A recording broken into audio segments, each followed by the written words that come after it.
순찰 경관이 큰 거리를 건들거리며 걸어갔다. 그 건들거리는 것은 습관적인 것이지 과시하기 위한 것은 아니었다. 그 모습을 보는 사람이 없었기 때문이다.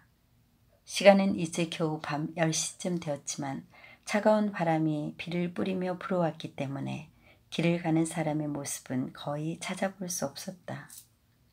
튼튼한 체격의 어깨를 약간 흔들면서 걷는 이 경관은 경찰봉을 여러 가지 교묘한 동작으로 솜씨 있게 빙빙 돌리면서 집집마다 문단속이 잘 되었는지 살피기도 하고 가끔 조용해진 거리에 경계하는 시선을 던지기도 했다. 그 모습은 바로 치안 수호자의 본보기였다. 이 일대는 아침에 일찍 문을 열고 밤에 일찍 닫는 지역이었다. 가끔 담배가게나 철야 영업을 하는 간이식당에서 불빛이 비치는 때도 있지만 대부분은 사무실 출입문이라 벌써 문을 닫은 지 오래였다. 어느 거리의 중간쯤에 이르렀을 때 경관은 갑자기 걸음을 늦추었다. 어둑어둑한 철물점 출입문으로 불을 붙이지 않는 시거를 문 한 사나이가 다가가고 있었던 것이다. 경관이 다가가자 그 사나이는 당황해하며 말을 걸어왔다. 아무 일도 아닙니다. 경관나리. 그는 안심시키려는 듯이 말했다. 친구를 기다리는 중이니까요. 20년 전에 약속이었습니다.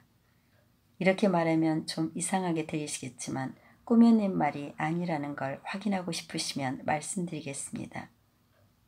꽤 오래전의 일입니다만 지금 이 가게가 들어서기 전에는 레스토랑이 있었습니다. 빅 조 브레드라는 레스토랑이었지요. 그 가게는 5년 전까지도 있었지요. 경관은 말했다. 그 뒤로는 헐리고 말았어요. 문간에 있던 사나이는 성냥을 그어 시거에 불을 붙였다.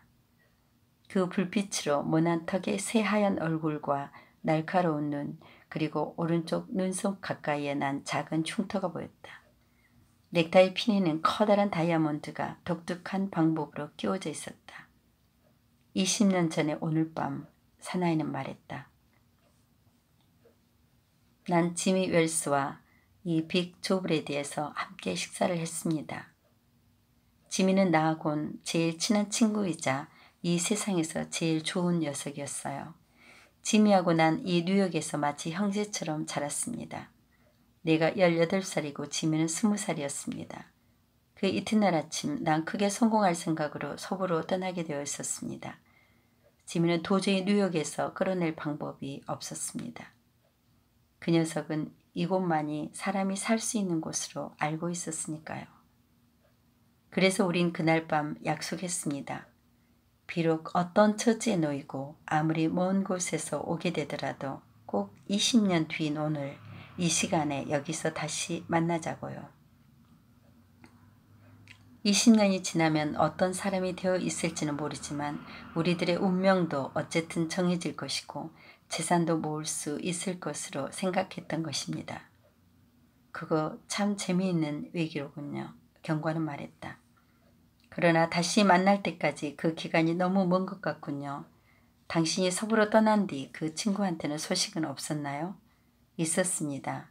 잠시 동안은 편지를 주고받았습니다. 사나이는 말했다. 그런데 한 해 두 해 지나는 동안 서로 소식이 끊어지고 말았습니다. 어쨌든 서부란 엄청나게 큰 곳이었죠. 게다가 난 바쁘게 이리저리 뛰어다녔죠. 그렇지만 만일 사람만 있다면 틀림없이 지미는 날 만나러 이리 올 겁니다. 녀석은 어떤 경우에라도 거짓말을 하지 않는 무척 의리 있는 사나이였으니까요.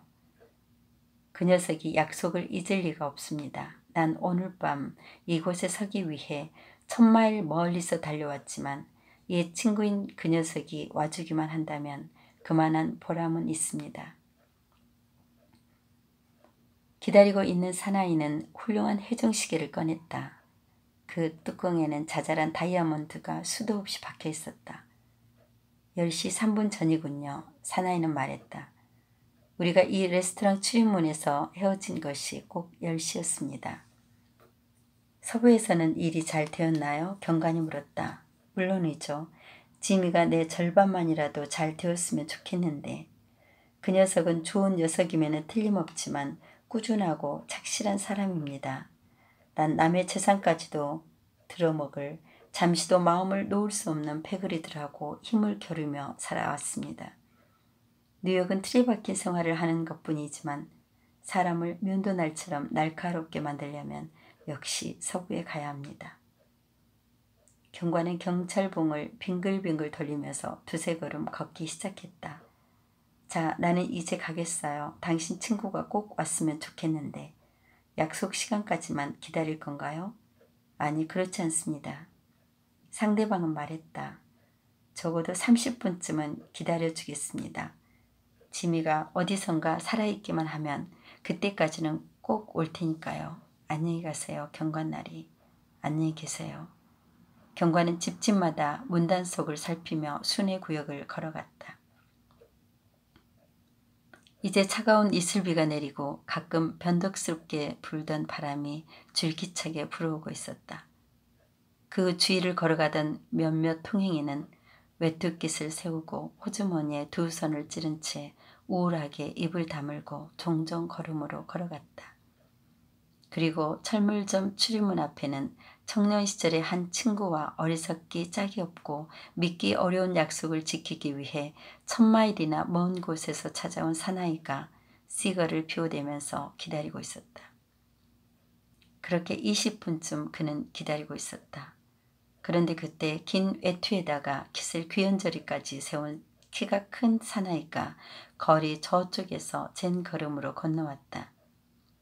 그는 기다리고 있는 사나이에게 곧바로 다가갔다. 보부지? 그는 의심스러운 듯이 소리쳤다. 자네 윌스 아냐? 치료문 앞에 섰던 사나이가 외쳤다. 이 녀석 놀랐구나. 방금은 사나이가 상대방의 손을 덥석 잡으며 외쳤다. 보부가 틀림없구나. 네가 살아있기만 하면 틀림없이 오리라고 확신하고 있었다. 반갑다. 잘됐다. 20년이란 긴 세월이지. 그 레스토랑은 없어져 버렸구나, 보부. 그 가게가 아직 남아있었더라면 좋았을걸. 그러면 또 함께 식사할 수 있었는데 그래. 서부는 어떻니? 멋이지. 원하는 건 무엇이나 손에 넣을 수 있으니까. 그보다 자네 많이 달라졌군, 지미. 자네가 나보다 키가 2.3인치나 클 것은 꿈에도 생각 못했는데. 난 20이 지나고도 키가 좀 더 컸거든. 뉴욕에선 잘 지내나, 지미? 그저 그렇지 뭐. 시청의 한 과에서 일하고 있어. 자, 가자, 부부. 내가 잘 아는 곳에 가서 옛날 이야기나 천천히 하자. 두 사나이는 팔짱을 끼고 거리로 나섰다. 서부에서 온 사나이는 성공했다며 자기 자랑을 해대며 그때까지 지내온 이야기를 시작했다. 상대방 사나이는 외투로 푹 감싼 채 흥미진진한 표정으로 듣고 있었다. 길모퉁이에 전등을 환하게 밝힌 약국이 있었다. 그 밝은 빛 속으로 들어서더니 두 사람은 동시에 서로 얼굴을 쳐다보았다. 서부에서 온 사나이는 갑자기 우뚝 멈추더니 팔짱 꼈던 팔을 풀었다. 너는 지미 웰스가 아니다. 그는 내뱉듯이 말했다. 20년은 긴 세월이긴 하지만 사람의 코를 매부리코에서 들창코로 바꿔놓을 만큼 길지는 않아. 때론 선한 사람을 악한 사람으로 바꿔놓는 일도 있겠지. 키 큰 사나이가 말했다. 너는 벌써 10분 전부터 체포되어 있어. 실키 보부, 시카고 경찰에서는 네가 이쪽 방면에 나타날지도 모른다고 예상하고 너한테 볼 일이 있다는 정보를 줘왔어. 점잖게 따라오겠지. 그래, 그렇다면 좋다. 그런데 경찰서에 가기 전에 너한테 전하라는 편지가 있다. 이 창가에서 읽어봐라. 순찰계 웰스 순경이 보낸 거다. 서부에서 온 사나이는 받아든 작은 쪽지를 펼쳤다. 읽기 시작했을 때는 아무렇지도 않던 그의 손이 다 읽을 무렵에는 약간 떨리고 있었다. 그 편지는 사연이 아주 짧았다. 보부, 나는 그 시간에 약속했던 곳에 있었다. 내가 시거에 불을 붙이려고 성냥을 그었을 때 나는 그 얼굴이 시카고에서 수배 중인 사나이의 얼굴이라는 걸 알았다. 어쨌든 나는 내 손으로 너에게 수갑을 채울 수는 없었다. 그래서 일단 경찰서로 돌아가 그 일을 사복 형사에게 부탁한 것이다. 지미. 하서출판 오헨리의 20년 뒤였습니다.